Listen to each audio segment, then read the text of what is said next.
नमस्कार, मैं दीपक झोलाछाप पत्रकार पर मैंने दस्तों को बस्ता। बात की जाए मध्य प्रदेश की चुनाव की तो राजनीति एक ऐसा रंग ले चुकी है कि जो कि बात की जाए मध्य प्रदेश सत्ता में तो कांग्रेस बीजेपी बढ़ चढ़कर बूथ को मजबूत करने में लगे हुए हैं। देखना ही होगा कि बूथ मजबूत की बात की जाए तो अभी खुद नरेंद्र मोदी जी भोपाल आए हुए थे। उन्होंने बहुत बहुत बूथ के जो सदस्य थे उनको बुलाया, उनके साथ मीटिंग की, संवाद किया और उनको मजबूत उन्होंने कहा कि बूथ को मजबूत कीजिए, जब हमारी सरकार मजबूत होगी। तो ऐसे बहुत सारे वादे हैं। और बात की जाए कांग्रेस में तो कांग्रेस ने आरोप लगा कि जो ये भले कितनी जोर से बूथ मजबूत कर ले लेकिन सत्ता में वापस से कमलनाथ फिर से आएगा। तो हमारे साथ में बीजेपी के कुछ कार्यकर्ता है जो कि आप देख सकते हैं कि इनका टोपी है और जिसके बाद इनके गमछा बड़ा हो, जिसके बाद इनके पास टी शर्ट भी उसी कलर की है। देखना ही होगा कि इनके पास जो जोश जो जुनून है कब तक बरकरार रखते हैं। जी, आपका परिचय? जी, मेरा नाम महेश कुमार कुशवाहा है और मैं Gautam Nagar industry area booth है ना 94 से हूँ। वहाँ का काम देखता हूँ मैं बूथ का। और हमारी सरकार की जो भी दिल्ली से जो योजना चलती है वो सभी के घर घर जाके मैं बताता हूँ। और कहीं पे भी है ना कोई प्रोग्राम होता है कोई, वहाँ पे सबको बसों से भर के ले जाता हूँ मैं। मेरा वहाँ का कार्यकर्ता हूँ मैं।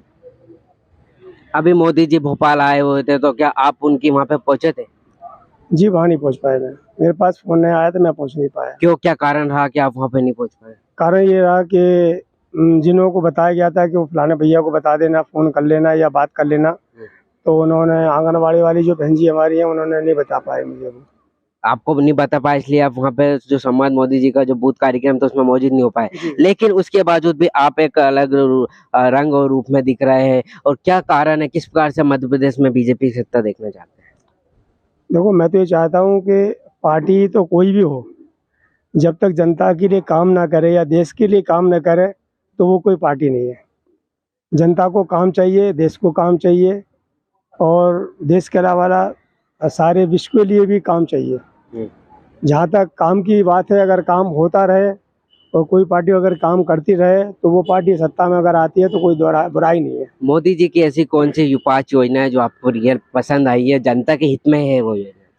जनता के हित में एक तो सबसे नीचे स्तर पे जो है ना दुकानदार है, छोटे दुकानदार जो है ना अपना ठेला लगाते हैं या फेरी लगाते हैं या अपने कंधे पे टांग के है ना कपड़ा बेचते हैं या सर पे रख के कपड़ा बेचते हैं, उनके लिए सबसे अच्छी योजना ये थी कि उन्होंने 10,000 रुपये पर है ना दुकान वाले को दिए थे और उस पर ब्याज कोई भी नहीं लिया। जो मतलब 10,000 दिए थे वो 10,000 आप जमा करो, इसके बाद फिर आपको 20,000 मिल जाएंगे। 20,000 जमा करो, आपको 30,000 मिल जाएंगे। 30,000 आप जमा करोगे, इसके बाद आपको 50,000 मिल जाएंगे। लेकिन उस पर कोई सब्सिडी नहीं ली, कोई ब्याज नहीं लिया, जीरो बैलेंस पे उन्होंने पैसा वापस लिया है। जी।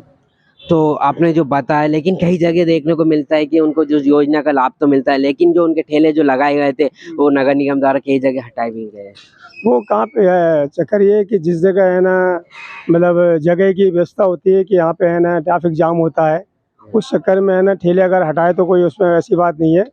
वो क्या है उस जगह से हटा के अब दूसरी जगह लगाए उनको, मतलब जगह क्या है कि ट्रैफिक जाम नहीं होनी चाहिए। और दूसरी योजना की बात की जाए तो मोदी जी की दूसरी योजना ये मोदी जी की बात की जाए, अभी जो है ना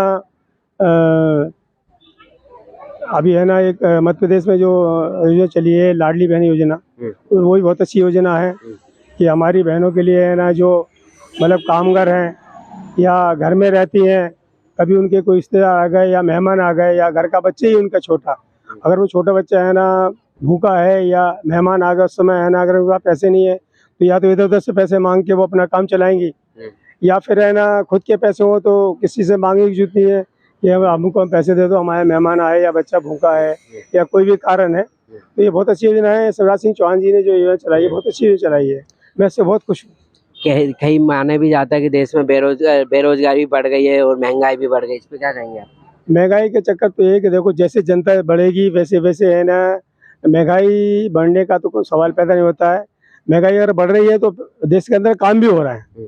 जो अभी 9 साल में जो इतने काम हुए, इतने है ना 60 साल है ना कांग्रेस सरकार ने जो है ना अभी राज किया था या उसके बाद और लोगों ने भी राज किया है, लेकिन उन लोगों ने कोई काम नहीं करवाया इतना जितना आज के दौर में काम हो रहा है।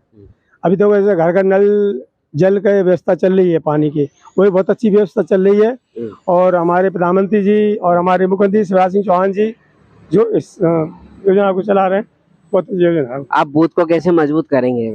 बूथ को मजबूत करना मेरा है ना, मैं घर घर सबके लिए जाता हूँ, सबकी जो भी योजना आती है सबको मैं बताता हूँ कि भाई है ना, आपको है ना जितनी भी योजना आ रही है पहले कभी कांग्रेस के राज में नहीं आई है, और जो भी योजना आती है मैं आपके घर घर आता हूँ। अगर जैसे है ना चुनाव आता है तो ये कांग्रेस वाले आ जाते बीच में कि हम ये देंगे वो देंगे, लेकिन देते कुछ नहीं है, बस सिर्फ वादे करते हैं, जनता को भड़काने का काम करते हैं। और जनता जो है ना कुछ जो है उनके साथ है ना बहल जाती है, लेकिन वो गलत है। कमलनाथ जी ने ये तक कह दिया कि जो शिवराज सिंह चौहान है फेंकू मुख्यमंत्री है। नहीं नहीं नहीं नहीं, फेंकू मुख्यमंत्री नहीं है। फेंकू मुख्यमंत्री होता तो अभी तक है ना 3 बार मुख्यमंत्री नहीं बनता, समझे। वो अच्छी योजना लेके आए मुख्यमंत्री जी हमारे, और है ना अच्छी योजना पे काम भी कर रहे हैं वो, और आगे भी काम वो इसी तरीके से करते रहेंगे वो। तो इसके लिए है ना आपके विधानसभा में ऐसे कौन से काम हुए? आपकी विधानसभा कौन सी है और वैसे कौन से काम हुए जो अच्छे हुए? मेरी विधानसभा में मेरा जो है ना गोंदपुरा इंडस्ट्री एरिया है, वहाँ पे है ना रोड की बहुत ज्यादा दिक्कत थी। मेरी एक छोटी सी दुकान है चाय नाश्ते की, मेरे सामने से अगर कोई ठेले वाला है ना ठेला लेकर निकलता था तो वहाँ पे गड्ढे गड्ढे थे, तो उन गड्ढों के लिए है ना मैं खुद ही अपने चाय नाश्ते का काम छोड़ के वो ठेले वालों को मैं खुद ही है ना उनके ठेले में धक्का लगवा के काफी दूर तक निकलवा देता था कि ठेले वालों को कोई परेशानी नहीं हो, दिक्कत नहीं हो, या ठेला पलटे नहीं। इस तरीके से मैं उनके लिए काम करता था। और इसके बाद है ना हमारे पूरे गोंदपुरा इंडस्ट्री में मतलब रोड जो बने हुए हैं, ये हमारे मुख्यमंत्री जो थे पूर्व मुख्यमंत्री गौर साहब, विधायक भी थे वो और मंत्री भी रह चुके, उनके अनुसार है ये काम हुआ है, तो बहुत अच्छा काम हुआ। आज है ना इतनी खुशहाली है हमारे इंडस्ट्री एरिया में कि इसकी कोई बात नहीं। और बाकी जो भी और आगे काम हुए थे वो हमारी है ना कृष्णा गौर जी विधायिका जी उन्होंने भी काम किए हैं और वो भी काम करवा रही है जी। और अभी है ना संजीवनी क्लिनिक जो कि उनका भी काम चल रहा है, फ्री इलाज बिल्कुल, उस पर इलाज पे है ना हम ही लोग खुद ही है ना वहाँ से दवा लेके आते हैं। आस पड़ोस के जितने भी लोग हैं सभी को मैं बोलता हूँ कि भैया आप यहाँ से दवा लेके आओ, ये दवा मिलेगी। आप वहाँ जाएंगे क्लिनिक पे तो सिर्फ आपका है ना आधार कार्ड लेंगे, इसके बाद आपका मोबाइल नंबर लेंगे, आपका पता लेंगे, आपका नाम लेंगे, आपके पिताजी का नाम लेंगे, और लेके वो पोर्टल में जमा करें, लिखेंगे, उसको ऐड करेंगे, उसके बाद आपको दवा मिलेगी वहाँ पे। तो क्या फिर से कृष्णा गौर जी को टिकट मिलना चाहिए? मिलना चाहिए बिल्कुल, बहुत काम करती है कृष्णा गौर जी हमारी। उन्हीं नेता को बार बार मौका देना चाहिए कि और नए नेता जो है जो लाइन में है उनको टिकट मिलना चाहिए। देखिए नए नेता क्या है, नए नेता जो है ना वो उनके इतने सक्षम नहीं होते, पुराने नेता जो है वो काम करते हैं और करते आए हैं काम, और आगे भी काम करेंगे वो। तो वो उनको वहाँ पे टिकट मिलते हैं। हाँ तो देखिए हमारे विधानसभा में पूरे काम हो रहे हैं। अभी देखिए यहाँ पे एमएस जो बना है वो भी कृष्णा गौर जी की देन है। अभी मेट्रो ट्रेन जो आ रही है उसका भी हमारे स्टेशन हमारे यहाँ बना हुआ है, हमारे यहाँ से वो चालू हो रही है। इसके बाद है ना हमारी अपना अयोध्या बाईपास इस पर भी है ना फ्लाईओवर बनने वाला है यहाँ से, और ये अपना क्या बोलते हैं उसको, अरे ये ट्रांसपोर्ट नगर वहाँ तक जाएगा ये। तो हमारे सारे काम हो रहे हैं, जितने अच्छे काम हो रहे हैं, और हमारी कृष्णा गौर जी बहुत अच्छे काम कर रही हैं और आगे भी काम। कितने सक्रिय नजर आ रहे हैं। उन्होंने कहा कि मैं बूथ पर जाकर जनता से जन संवाद कर रहा हूँ, जन संवाद एक दिन मध्य प्रदेश में फिर से सरकार बनाए।